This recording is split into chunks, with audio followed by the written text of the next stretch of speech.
Welcome back, everyone, in the Slot podcast, episode number 5, joined by me, Josh, Connor, Henry, and Chris.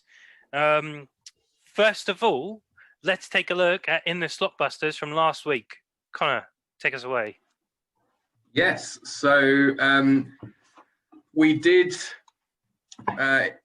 game week 3 last week of In the Slotbusters. Tried to go something for a little bit more difficult for everyone. So I'll repeat that and then find out what our co-hosts thought. So it was, I assisted the Avengers, but before I did, I needed to put the washing on. So over to you guys. Well, it did take me a little while. I think all of us, it took us a bit longer this time. So it wasn't until right to the end of the podcast that I did have an idea about this. Now I don't know, Josh. Do you wanna give your guess in first? Because I'm not as confident this week. But... Thinking longer and hard about it, I'm confident I've got it, and I feel like Chris has not had a chance to say his guess first yet. So I don't want to steal your thunder, Chris. Take us away. Give it a guess. Oh, I'm pretty confident. I'm going to look really silly if this is wrong. So I was a bit stuck at the start. I couldn't really get the helping the Avengers bit. But then when I was thinking of different names or different words that I could put for washing, I thought of laundry. And so my guess is Jarvis Landry. Yeah, that was the conclusion I came to as well. My guess is different. So before you reveal the right answer, Connor, my guess is Brent Grimes. I went down the Grimes route. I actually picked a rapper at first. I was thinking of Marty Grimes in my head. I realized Brent was where they filmed one of the Avengers. So we could have found 2 answers to that one. What was the right answer, Connor? It's a very interesting route to have gone down, but I like Grimes actually. I think that's nice. But it is Jarvis Landry. So congratulations to you two. I did also get a message from one of our listeners. However, they did not put it in the comment section. So, Jack, if you're listening, you did not win the prize this week because you also did not tell me the answer. You just told me that you knew it.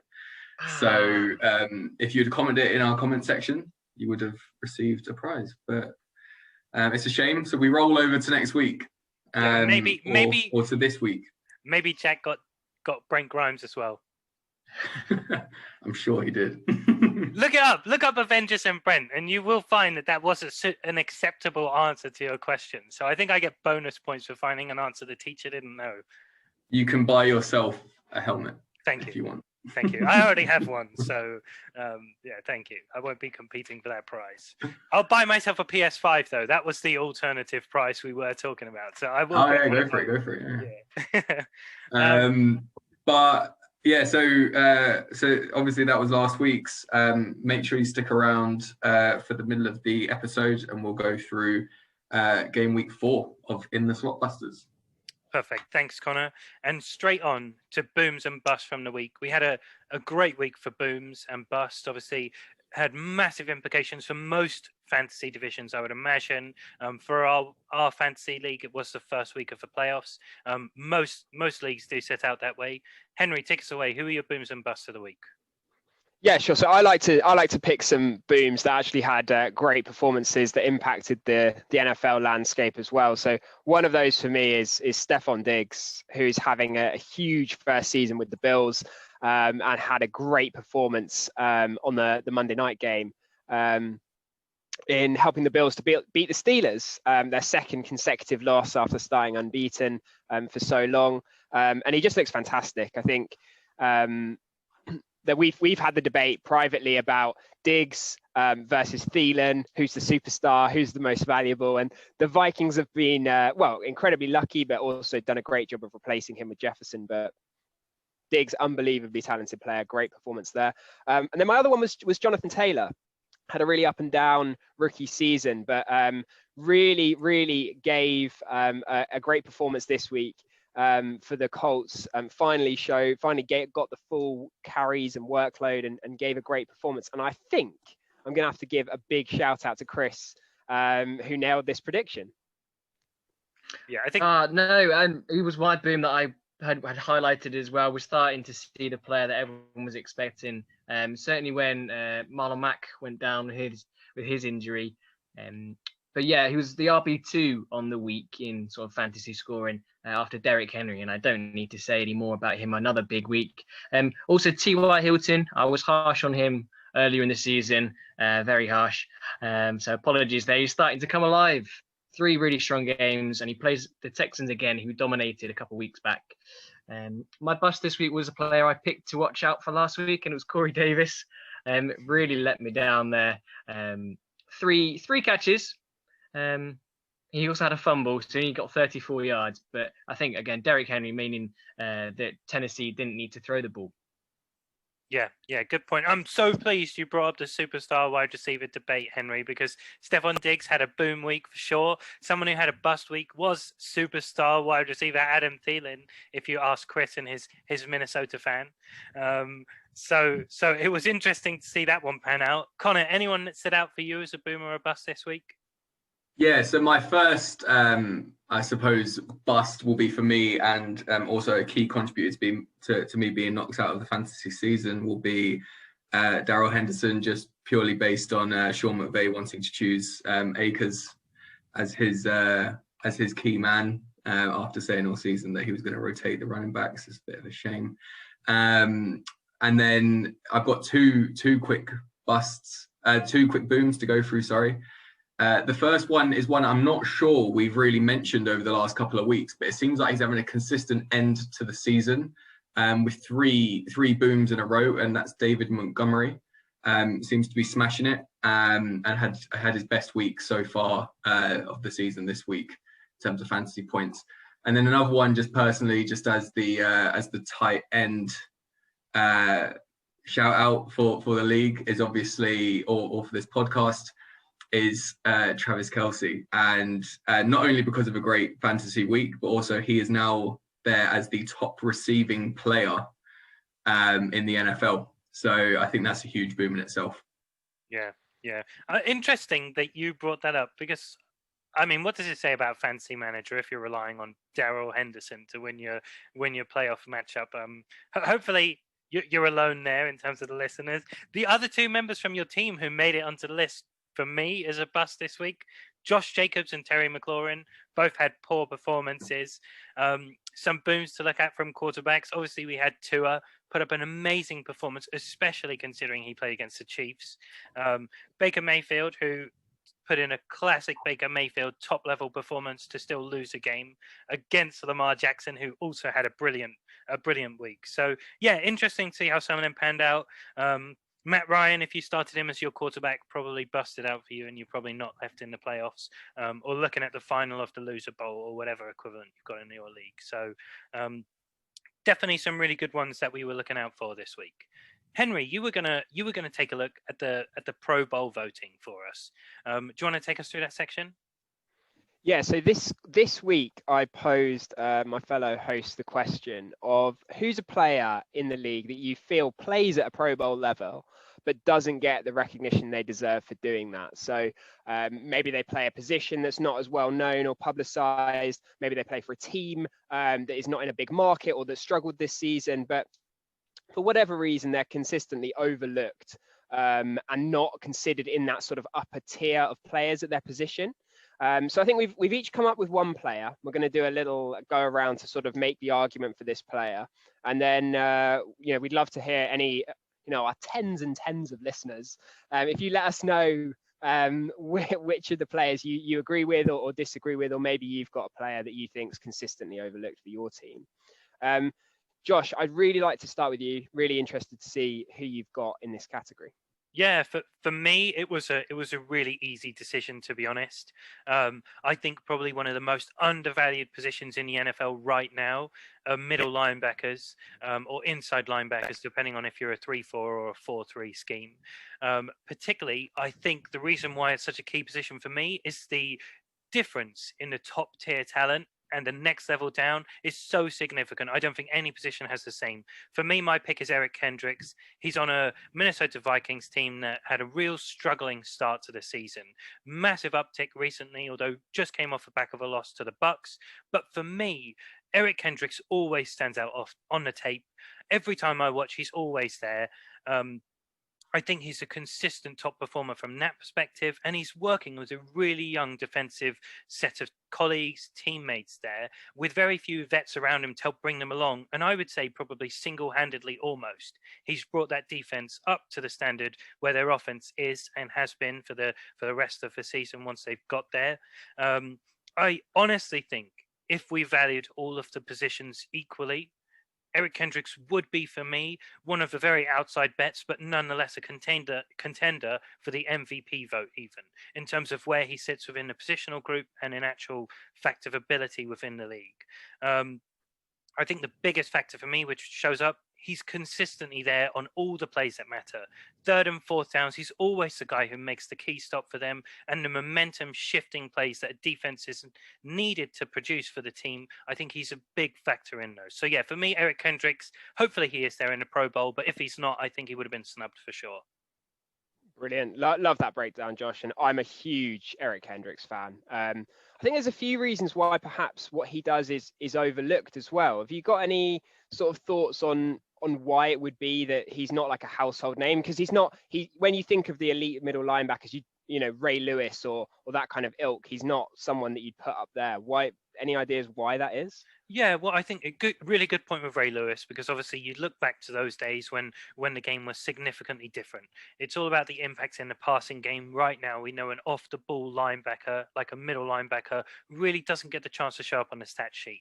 They don't have as many chances to break up plays in the run game because teams aren't running it as much. They've got to cover these fast, nifty running backs who are running out of the backfield to catch passes, and suddenly they've got to be capable of so much. And Eric Kendricks, the fact that he is a top tier linebacker is based on his athleticism, that he can do that, as well as the middle linebacker's primary function, which is to disrupt the passing game. But that's the reason why I think he gets overlooked often. Yeah, for once, Josh, could not agree more. Yeah, I think that's you put that brilliantly. Absolutely. I think, you know, even when we've been looking at the Pro Bowl voting as a group today that we've sent round, the linebackers are listed by tackles. Like that's the predominant feature. And Eric Kendricks does so much more than that. He affects the pass game. He stops people even getting the ball. As you said, he's an elite sideline to sideline mover, but he can cover. And yeah, I agree with you. Hugely valuable player that doesn't show up all the time on the stat sheet as a middle linebacker is judged. You know, cornerbacks, they're judged on passing grade, reception rate, all of those things. And I think it's time that the stats caught up with what a true middle linebacker in today's NFL does. So love that analysis, agree completely. And yeah, I definitely think he's up there in the top 1 or 2 in his position. Great analysis there. That's a tough act to follow, Connor. Nice, made it. Yeah, really tough to follow that. Love to hear your thoughts, Connor, on anyone in the league that you think is underrated. Yeah, and I think it might not be necessarily about this player necessarily being underrated themselves, just coming up through a struggling team for the beginning of the season and obviously finding their feet a little bit more towards the end. And we've obviously all discussed the football team on the podcasts the last few weeks, but I think after a couple of special weeks for him, I think Chase Young could be a good shout as an outside chance as well, because he hasn't had all season to necessarily be able to show off all of his skills. So I think he's really starting to show that now. So it's a big end to the season, like a good outside chance, and hopefully someone will see a lot more of and a lot more exciting plays that we have recently for next season as well. Definitely. Yeah, that's definitely a good thing. And I think that's something that people in the NFL talk about is like the delay of Pro Bowl voting. Often you have to be good for 2 or 3 years and then you'll get into the Pro Bowl. And then when you stop being good, you'll still make the Pro Bowl for a couple of years just based on your name. There's like a huge delay there. So I think for defensive players in particular, Connor, that's a good point, that they often don't make the Pro Bowl as rookies unless they're particularly standing out. But yeah, do you think he's been sort of a big part of that Washington team's turnaround and now obviously in the playoffs? Yeah, I think I like one of the things we spoke about at the beginning of this season, I think is one of the things that we kind of touch on quite a lot is how heavy an offensive league it's become. But I do think there's still that massive exciting part about everyone loves to see a big hit and especially like a legal big hit as well. And everyone loves to see how much of an impact that can make game-winning situations. And we've seen that a couple of times with him the last couple of weeks. And I think if you see someone playing at that level on the opposite side of the ball, it's only going to spark you to go and do something on the other side of the ball. And I think that really has sparked some life into that whole defense, and hopefully, and hopefully the whole team. Yeah, I love that point as well. So I think, if you've listened to the podcast a bit now, and you guys know that I'm quite a big fan of PFF and pro NFL analytics, but something interesting to hear about basketball players talk about as well. When a big dunk goes in, of course it's only worth 2 points, but the momentum that can have in a game is a big difference. And it sounds like that's kind of similar to what you're talking about there, Connor, with the impact of a big hit, sort of setting the team up to change the momentum and set the tone. So love that point. Yeah, really good argument. And I think we can agree Chase Young, if he doesn't make it this year, he'll be there pretty soon. Chris, I'd love to get some thoughts from you and see who you have in this debate. Yeah, there's a couple of names that I picked out. I think they're probably more likely to make it than not. My first one is James Robinson, obviously undrafted rookie at Jacksonville, taking the league by storm. So I think he's one of the top 4 running backs so far on the year. So I think he must make it. So I'm not sure he counts here. And then Justin Jefferson, superstar wide receiver for the Minnesota Vikings, top 4 wide receiver. Currently in our league, Adam Thielen's the wide receiver 9 on the year. So they're both up there, even with Kirk Cousins. So those were my picks. Brilliant. Little shot there to Kirk Cousins as well. Ouch. But yeah, they're both very, very talented rookies. And as we said with Connor's section, I think difficult to make the Pro Bowl as a rookie. But yeah, I think Jefferson, with that, how he's performed this year, it would be difficult to see him not making it.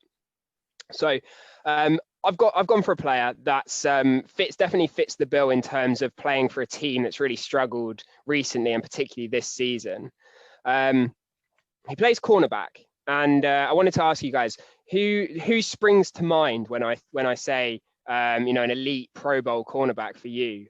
Josh, I think you had a couple that came to mind for you. Yeah, obviously, you got the Jalen Ramseys, the Tre'Davious White, Stephon Gilmore's of the league. They'll always be headliners. I think Dolphins have got 2 incredible cornerbacks on their roster, and one for me who this season has come on leaps and bounds is William Jackson of the Bengals. Yeah, well done, Josh. You've absolutely nailed that. That is my pick. So well done for getting that. You deserve a lot of credit. Well done. Yeah, so my pick is William Jackson III from the Bengals. So he's in his currently in his 5th year option, 5th year in the league. As a rookie, he spent the whole season on IR. And in 2019 as well, his season was ended on IR. And those 2 seasons in between, he was rated as the 8th best corner by PFF. And then in 2018, he had the 2nd best ever grade on 3rd down for a cornerback. So this is a guy who I would think, if you're not a Bengals fan or sort of an avid NFL watcher or lover of analytics, there's a good chance you've never heard of this guy. When 1st round picks get drafted and then spend the whole season on IR, people tend to forget about them. Particularly with a team like the Bengals, who have had very little success in the last 5 years. So this is a guy that I love watching. He's physical, he's got speed, ran like a 4.37 out of college. And like Josh said, has got better. It's having a great year this year on a defense where if you've got a fantasy player playing against that defense, you are loving it. This is a disaster of a defense on the whole. So William Jackson III, really underrated player, very unlikely to make the Pro Bowl, and I think will get a huge contract this coming off season as a free agent. The Bengals, as I said, used their 5th year option, and now it's going to be a long-term deal, and I think he really deserves it. If he stays fit, I think we'll see him in the Pro Bowl in the next few years. So yeah, one to watch out for. If you haven't heard of him before, watch some tape. He's a good watch.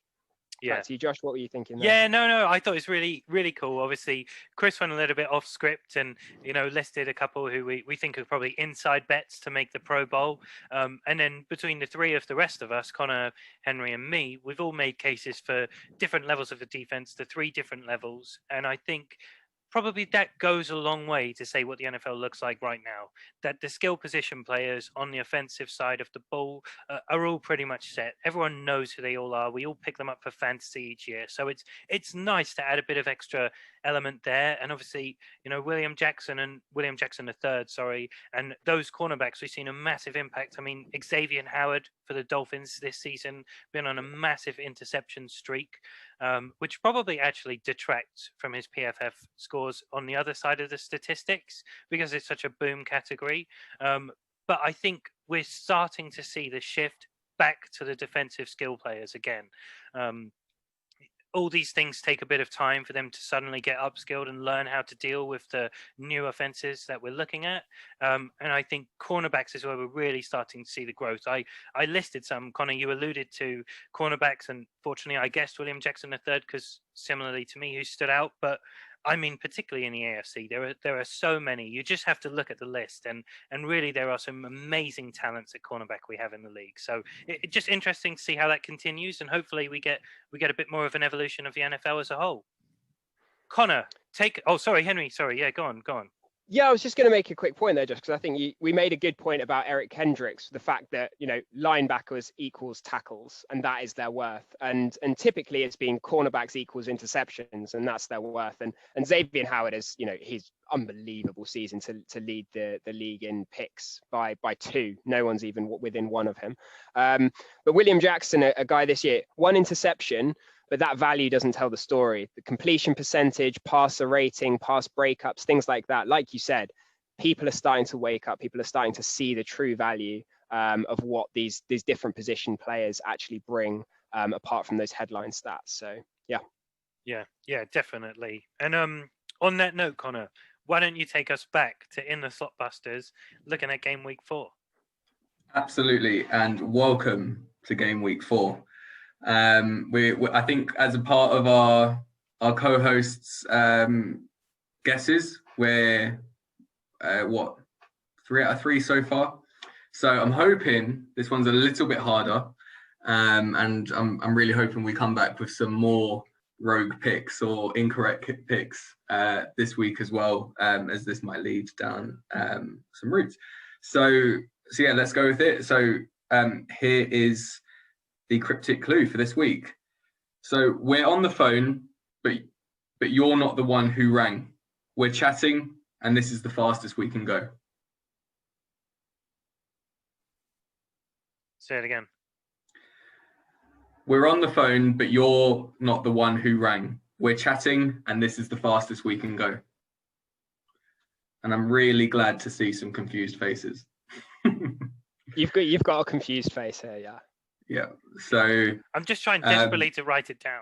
There's so many words in this week's clue. We'll put it in the description as well, I think. Yeah, we'll put it in there for everyone. It's a little bit of a longer one this week. But for everyone who is listening, we're still yet to receive a comment. So if you do know the answer, or if you do want to guess, even if you think you're wrong, put it in the comments. There's no shame. Just like we know with our guesses. And if you are enjoying the podcast, just make sure you subscribe, do comment, follow us on Facebook, Twitter, and we hope that you can see and enjoy everything that we do. Yeah, definitely. Thank you, Connor. Nice to see we're ramping up a bit there. Chris, why don't you take us on to COVID this week? Cheers, Josh. A couple more players in Baltimore on the Ravens. They've placed Hollywood Brown and Miles Boykin on the COVID IR. A couple more wide receivers there. Las Vegas Raiders, Henry Ruggs, first receiver drafted this year. He's been placed on the COVID IR. Ronald Jones of the Tampa Bay Bucks today has gone on the COVID IR, alongside 3 special teams players, including kicker Ryan Suckup. Another kicker that's gone on is the Denver Broncos kicker, Brandon McManus. He's listed as a close contact, but is expected to play Saturday. And one interesting thing that came up was that teams can now activate a player up to half an hour before kickoff. in the case of a player testing positive or a high-risk close contact after the match rosters have been submitted, such as what happened with Des Bryant the other week. I did not know that about Ronald Jones, Chris. He's going to be in my lineup for the fantasy semi-finals. So thanks for flagging that. I know he was meant to have a hand surgery, but he's gone on today, right? Yeah, literally about an hour ago. I think it was Ian Rappaport tweeted out, but he was looking unlikely to play anyway because of the finger issue. Another interesting one away from COVID slightly is the Lions centre Frank Ragnow suffered a fractured larynx, which is in your throat. Which is something I hadn't actually come across in my work in healthcare. So that was interesting aside from COVID. Thanks, Chris. And yeah, good point about Ronald Jones. Obviously, that means both of the Tampa Bay leading running backs are now out, with Leonard Fournette out as well. So probably a couple of fantasy managers in a tight spot there. Talking about fantasy impact, one thing which one of the playoff teams in different leagues could have already looked at is Jalen Hurts. He's just started to really grow. He obviously came off the back of his first start with a win against the Saints. Henry, I know you particularly enjoyed watching that Jalen Hurts thing. As a Packers fan, you were hoping they were going to draft him. Anything which really stood out to you watching that game? Yeah, I think there was. I think the first thing about it is, I think we've discussed about Wentz before on this program, but really just showing what a competent NFL quarterback who can get the ball out of their hands quickly and accurately can do for an offense. It wasn't a spectacular debut. People are going to overreact, but the reality was 161 yards and a touchdown through the air. But just the way that he operated the offense with a degree of reliability, showing some good rhythm with receivers, but just being able to operate the offense in a way that Wentz hasn't been able to all season. The special dynamic of it is, of course, the rushing ability as well. That is what sets him apart to a large degree from a lot of other prospects. 18 carries for 106 yards. I mean, that's pretty spectacular against an excellent Saints defense. So you're right, Josh. As a Packers fan, I was hoping we were going to pick him up in round 2. I was quite confident we were going to draft a quarterback in this upcoming draft or the previous draft. Certainly didn't go that way. But I was very impressed. And I think Eagles fans can be excited. I think this Eagles franchise desperately needed this decision. And I think this is probably the end for Wentz. I know Peterson said we're going to, Hurts is starting for this week. I don't see how you can have any other decision going forward now after this performance. And I saw a really interesting tweet this week that said, Jalen Hurts is what the Saints hope Taysom Hill is, and he isn't, I think, is what we're finding out. So interesting to get your thoughts on it, Josh. What do you reckon? Yeah, good comparison with Taysom Hill. Obviously, it's very different that we see a quarterback who's got rushing ability as old as Taysom Hill, kind of getting that chance there.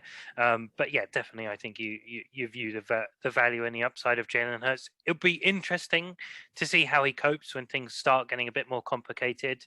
Obviously, your first start, you're never going to be chucked in the deep end massively. So when they start to add levels of complexity to the offense, obviously, as Doug Peterson wants to get involved, is Jalen Hurts still the guy? Still to be seen, but very promising start. Echo your thoughts there. Connor, anything you wanted to add on Jalen Hurts' side of life? Yeah, no, I think it's like really interesting to a lot of what Henry said, and I do agree. Like he should be the guy going forward. But there's probably a lot more to it at the moment. Potentially you'll see him come in and have the impact that he has because the only way was up for the Eagles. Obviously he put in a fantastic performance to start him off, or maybe not fantastic, but he put in a great performance to start him off on the right foot. But there is going to be an element of it moving week to week. Is he going to be able to do that? Is it just almost like first impressions? I've got to make this my game. I'm putting my foot down. Do you then see it next week? And I think there's the psychological side of it as well, which they will, I think, for the rest of the season, tell him you are not, unless he continues to perform, that he won't be the starter, because they'll need him to perform, need to put that weight on his shoulders to essentially prove his point. And not saying that you wouldn't turn down your chance to go in the NFL for whatever reasons, but it could just be a part of. There's always that risk that Wentz could do it as well. So I think, as positive as it was and as great as it was, I still think there's a long way to go with him as an individual in that team. Okay, cool. Yeah, thanks, Connor. Obviously, yeah, really interesting to see how that impact continues. Chris, anything you wanted to add for Jalen Hurts? From a personal perspective, I was very surprised to see him come out and do so well, to be honest. As Henry touched on, most of it was through his rushing ability, which we mentioned last week. Wentz hasn't had that mobility, and if he's lacking the ability to pass it through the air, then the rushing ability is something that can save a fantasy day or save some points and save some grace. So I was quite surprised against this normally a tough defense in New Orleans. He's got Arizona Cardinals this game week, and then a tidy matchup versus a very poor Dallas defense in game week 16. Yeah, and I mean, I saw Adam Lefko, one of the guys who I watch from Bleacher Report, made a comment that Jalen Hurts did things this week that the Philadelphia Eagles have been waiting for Carson Wentz to do for the past 4 or 5 years. So, obviously there's a lot of optimism there. Similarly, let's look at the reverse of that. Obviously, New Orleans. Last week, Henry, we were talking about Super Bowl favorites. You picked the Saints as one of your top 3 in the NFC. How do you come back as a team and look at yourself as a playoff contender when you've just been picked apart by what must have been a very simplistic offense with some high upside with a rushing ability? But what does that say to the rest of the league and their chances moving forwards? Oh, Henry, I think you may be muted. Do you wanna give us a go again? Good catch, Josh. Cheers. For me, I think the Saints are that is the key question for them now. I think the biggest question for the Saints, and I did say this when clarifying my top 3 comment, is they need Breeze back. He's having a really good season, and they do need him back. As I said before, I still do think they should consider giving Jameis a shot. Taysom Hill's operating the offense to a decent level, but the inconsistencies, the inaccuracies of the throws, I watched some of the game, and some of those throws, routine NFL quarterback would make, really, really struggled. So for me, the Saints are still absolutely a top team, incredibly well coached, deep at all the right positions in terms of offensive weapons, secondary, all of those things. I think they'll be rounding into form nicely. I don't read too much into this, if I'm honest. I do put some of it down to Hill, and I think they'll bounce back and be okay. But certainly, it is concerning to lose to a team starting a rookie quarterback who had 3 wins in the whole season before that. Connor, did you have anything you wanted to add to that section? No, I was just on those thoughts, and I get this is probably a more negative way of looking at it. But with the Hurts Hill comparison, we did see Hurts kind of like fly up the blocks in his first week, and of that again, multiple reasons as to why he might have done that. But just to the other point that I was kind of like talking about earlier was more down the lines of. Yeah, where there are inconsistencies that we're now seeing with Hill, will we then go on to see those inconsistencies with Hurts as well? Who knows? Obviously, he's a better prospect coming out of draft classes and all of those like sorts of things, but something we're yet to see. And the Saints seem to see this massive drop off, and hopefully we'll see the opposite with Hurts, where we see a much stronger end to the season. So it'll be interesting to see for sure, because we are seeing a lot of that with QBs coming in over the last few weeks into multiple teams. Yeah, really good point. It's interesting, isn't it? As a league, when you see new quarterbacks come in, it always brings an interesting dynamic. And we haven't necessarily seen the same drop-off in those teams' performances as a result. Obviously, we saw PJ Walker. Connor, you made a really good point. Taysom Hill in his first start for the Saints, we were already talking him up a bit then. We thought maybe he could be looking better than he has done recently. Hopefully, Jalen Hurts continues that way. Obviously, Tua had a great week this week against Kansas City. So it's nice to see a bit of range there from quarterback performances. One thing which I think is very contentious, and I will just start off and say that, and there will be plenty of fantasy owners out there who this applies to, who completely wholeheartedly disagree with me.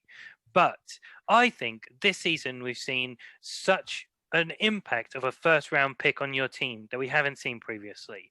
If you found yourself picking at number 4, you probably picked up Alvin Kamara. If you found yourself at pick number 5 or 6, you probably picked up Derrick Henry. And if you sat about pick 6 or 7, you probably picked up Dalvin Cook. Not necessarily because in your mind they were the top 3 running backs in the draft, but because they're the ones that fell to you. And because Saquon Barkley was injured, Christian McCaffrey was injured, and Ezekiel Elliott has had a terrible fantasy season, those owners have seen such a drastic difference in their team's performances. I would argue, probably in most leagues, if you own one of them, you're already in the playoffs. You definitely made it there. You're probably in the semi-finals. We looked at our own league. 3 of the 4 teams have those 3 players. I don't think that's a signal of good management. The rest of the team, yeah, fine. But I really don't think if you've got one of those 3 players that you can consider yourself a good manager on the season just for having picked that player. Now, Henry, all right, I don't mean to say that as in you're definitely a bad fantasy manager. If you've got one of those players, obviously a lot of things go into a season, but you're at a significant advantage. Henry, out of the 4 of us, you've got Alvin Kamara. I know you were particularly high on him. You probably would have taken him at pick number 2 even. Is that the case for you? I think you make a really valid point. The running backs that you take in the first round, it does have a huge impact on your season. If you took Saquon compared to Derrick Henry, inevitably that's a huge swing. And in our league, Saquon was taken at 3, Derrick Henry at 4. And the team that took Derrick Henry, as you said, has had a good season and is in the playoffs. But I think there's a lot more to it. I think if you make the playoffs, you've probably had waiver wire pickups. You've had to have a good draft, maybe some trades, maybe some luck. So I don't think you can categorize it quite that black and white. But it does have a big impact. I think almost a bit less this year because of the range of wide receivers and how highly they have scored. I think the point that you make, though, is there are so few featured backs. And if you get one of them, if you get one of those dominant ones, it's very, very tough to stop. I think we should definitely go to Connor now because he's just felt the full force of that in our league, playing Derrick Henry this week in the playoffs and struggling. So, Connor, I'll hand over to you because you know how that feels. Connor, I think you're on mute as well. This is the fun and games of Zoom. Yeah. Sorry, go on, Connor. No, it's a hard one to take, and it happens. Yeah, it's happened to me so many times this season where I came up against Tyreek Hill the week he scored the numbers he scored, and it's just a shame. But I completely agree. It doesn't make you a bad manager. It is purely down to that luck of it. And we've seen this. We've obviously seen it this season in the first round. Obviously with the way that these guys have performed with Cook and Henry for sure. But we have seen it in previous years where you get the luck of it in the later rounds. And you really do. In previous seasons, as I'm sure 2-3 seasons back, a lot of fantasy owners will have benefited hugely of the outcome of Juju in the league. And I think there is just that case of, are you going to get the right guy? And who knows if it's going to be. And it hasn't necessarily meant that those who picked out McCaffrey and Barkley and Zeke are necessarily bad managers, because that was what was given them, or good managers, or overall, because that's what the cards were dealt, and essentially you couldn't have not taken them, and you were just unfortunate that you got the first pick in that year, in that draft pick. So yeah, and as we all do, we probably read up a bit, and you look into different people's perspectives, and the one thing which is always a constant is basically the first round order. I think second round picks, everyone's got their thoughts on who could be higher. Third round picks, fourth round picks, you can always pick out your own gems, but the first round really feels like it's pretty much set in stone, and you draft as it's given to you. And this season, we've seen such a massive implication for injuries. Chris, last person to come to, you took Christian McCaffrey, number 1 overall in our league, obviously didn't make the playoffs as a result. on top of losing Christian McCaffrey, you also had to contend with the do I drop him, do I keep him? And obviously you can't drop him. You're fortunate our league, we've got a bench spot this season for injury players, but imagine if you didn't, how could your season have looked even worse? Well, I think at that point, I was fairly confident that McCaffrey would come back after sort of the 4 or 5 weeks, perhaps. And I didn't expect to be struggling as much as I was this season. So you could look to trade such a piece away for some good value to strengthen up the rest of your roster. Something I didn't do. And towards the end, I'd held on to him for that long. I'm not going to trade him away towards the end of the season. Just coming back onto the round one, I think with Cook, with Henry, with Kamara, I don't think it makes you a good fantasy manager if you draft them. As you said, it's where they fall to you. I think it makes you a bad manager if you don't. As Henry alluded to, there's only a handful, if that, of heavy workload pass catching running backs. So I think in round one, you just don't want to miss. And I think a lot of the players this season, through injury or through team performance in round one, have been a miss. Yeah, really, really good point. And yeah, the misses is what categorizes it more than anything else. Definitely echo those thoughts. And, for fantasy managers out there, hopefully you've benefited from it. I think for you specifically, Chris, you've been reminded of the importance for your handcuffs. If you do take a Christian McCaffrey, lock up Mike Davis. Don't let someone else benefit of the fruits of your draft pick whilst you're sat there waiting for him to come back from injury. But yeah, Henry, leave us with something as someone who picked up Kamara. Yeah, so I sort of adapted my strategy this year, actually, just purely because running backs get injured so much. And so my approach was I wanted my premium asset in the first round. I was lucky enough to get Kamara. I wish I could have proved Josh wrong and picked second, because I would have taken Kamara second. He won't believe me, but I would have. And then I went heavy wide receivers. So the next 3 rounds, I went wide receivers and then tried to take a lot of young, high upside potential running backs later on. And that's purely because some would hit, some would miss. Whereas if you do go running back heavy in the first few rounds, you've got that potential that your premium assets are wiped out through injury, and they do get injured so often. So that's something that I've adapted for my fantasy in the last couple of years. I'll leave the listeners to predict out of the 4 of us, if you can tell from our tones, who ended up picking Clyde Edwards-Helaire in round 1. I won't shame, but I bet you can guess. Yeah, well, we've got a Clyde Edwards-Helaire owner, we've got a Zeke owner, Christian McCaffrey, and Alvin Kamara. So out of those 4, you probably would only take one round 4 and above looking back. So yeah, definitely that was me, Clyde Edwards-Helaire. But yeah, interesting one. It's nice to see this scattergun approach. It's always interesting to see how draft strategies develop. And yeah, maybe that's something which gets a bit more mainstream as we move forwards. Guys, talking of running backs, talking of top talent wide receivers, this week, who are you picking as your one running back, one wide receiver to think about? Chris, why don't you take us away first? I'm hoping to get a couple of sneaky ones in here. I'm going to pick my running back as Gus Edwards. Okay, Baltimore Ravens versus Jags. We've just seen the Jaguars absolutely smashed by Derrick Henry. Now, I'm not comparing the Gus bus to Derrick Henry, but I think surely there'll be some opportunities there for J.K. Dobbins to get his and Gus Edwards to get his. So he's my running back to watch. My wide receiver, I really like what Cam Sims did against Steelers a couple of weeks back for Washington, and they come up against Seattle Seahawks this week. So I think the Seattle D will try and focus on Terry McLaurin, and why wouldn't you? Top player. So again, another sneaky play could be Cam Sims. Great, thanks, Chris. Connor, who about you? Who are you picking for it?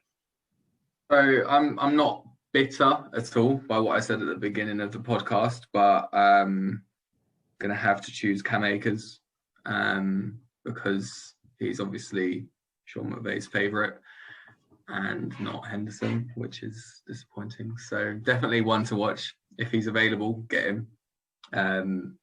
Yeah, so not sad at all. And my wide receiver is someone who a couple of years ago would not have been there, has not had a big game this season since his return. But Antonio Brown, I see, hopefully he can pull something out of the bag this week and make his statement finally for the Bucks. Big shout out to Sean McVeigh, who's definitely one of our listeners and a big hater of Connor. And last week sought to start Cam Akers over Darrell Henderson because of Connor. Look forward to Darrell Henderson putting up big numbers this week. That's what I'm hoping for. Henry, give us your running back and wide receiver ahead of the week. Yeah, so interesting that Connor should mention Antonio Brown. That's one of my big decisions this week, whether to play Antonio Brown or Robbie Anderson is really the decision for me in my flex spots. I'm struggling with that, so thanks for that advice, Connor. Anytime. So this week, I'm going for another late round rookie wide receiver who started to really impress me. So a couple of weeks ago, I went for Gabriel Davis, and now he's scored 3 touchdowns in a row. So let's hope some similar success.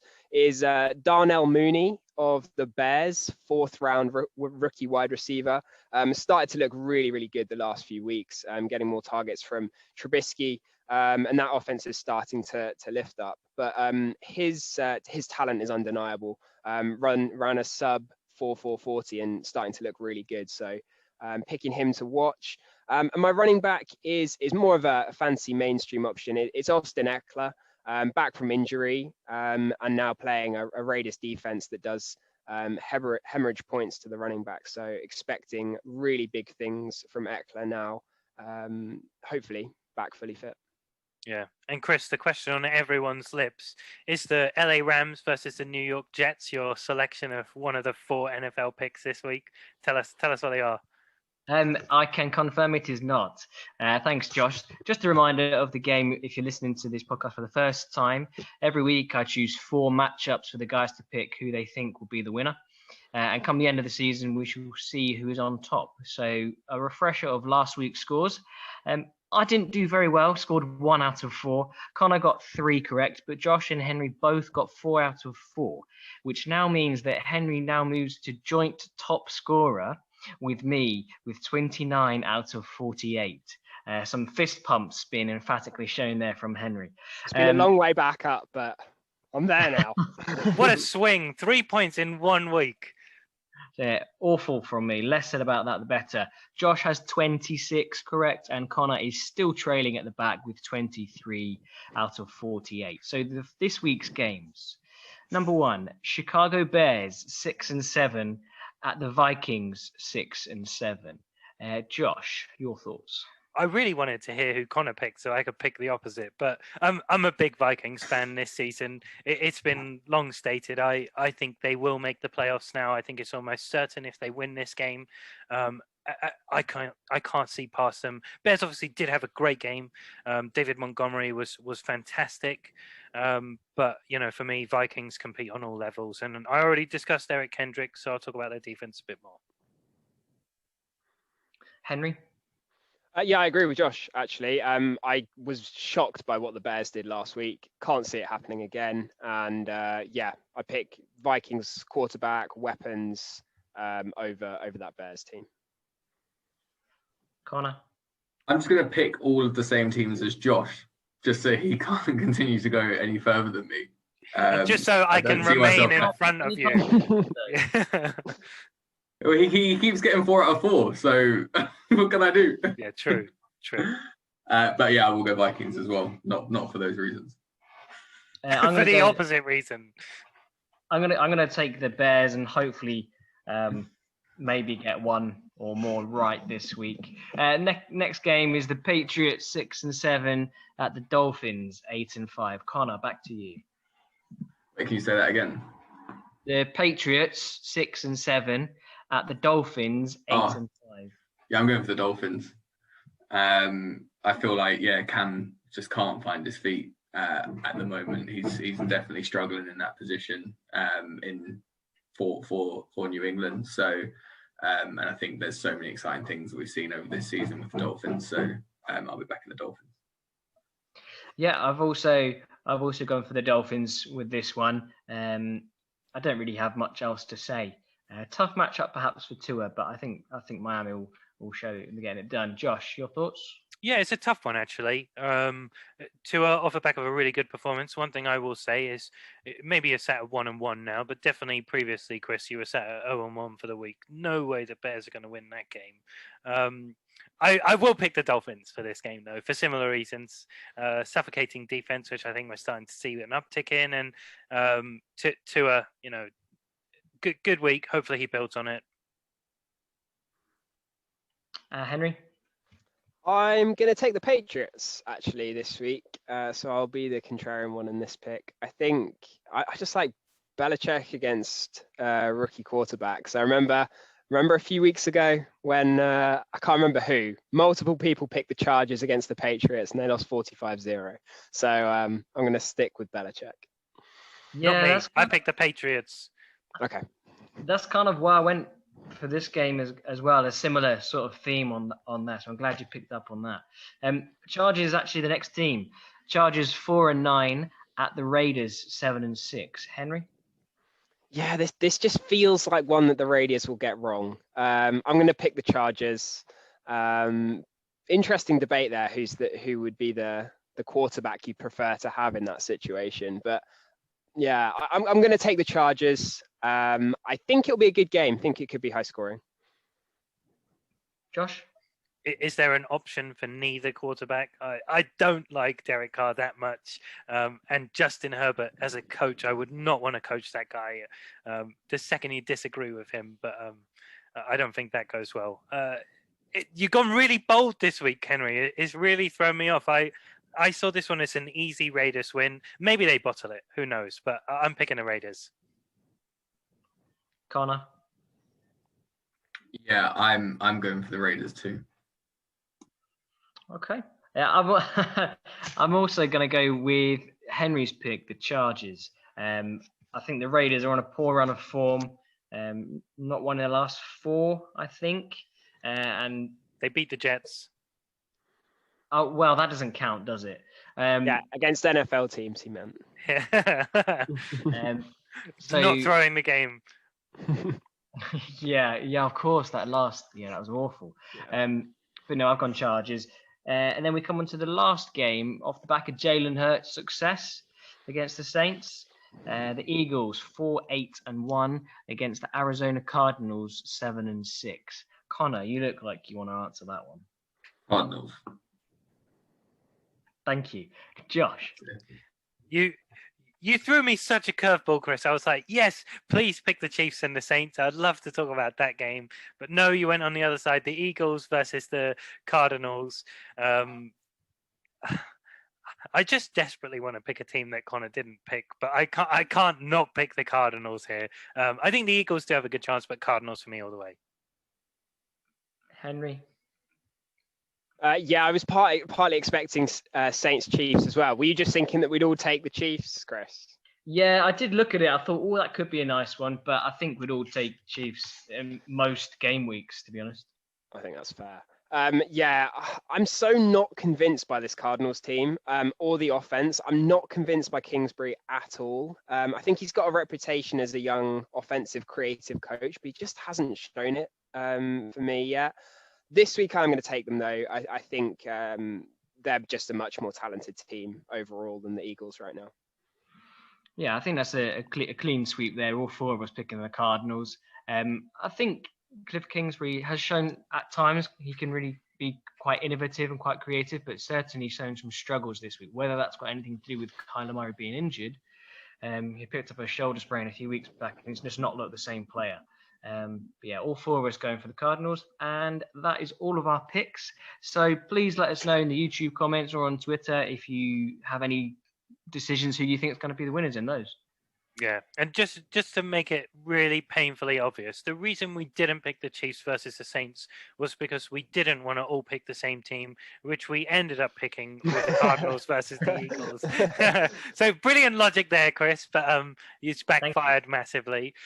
Speaking of things which are a bit of a mind boggle, Connor, why don't you take us back, leave us on In the Slotbusters? I am so glad that I've got all 3 of you mind boggled for this week's cryptic clue. So to take us out for the pod for this week, the cryptic clue is We're on the phone, but you're not the one who rang. We're chatting, and this is the fastest we can go. I'll say it one more time to finish this off. We're on the phone, but you're not the one who rang. We're chatting, and this is the fastest we can go. So I'm still glad to see confused faces. I feel like last week I could see it in your eyes that you were all starting to get there with the clue and with the answer, but I'm hoping this one's a little bit tougher. And yeah, like we said, please like, subscribe, and follow us across all our social media accounts.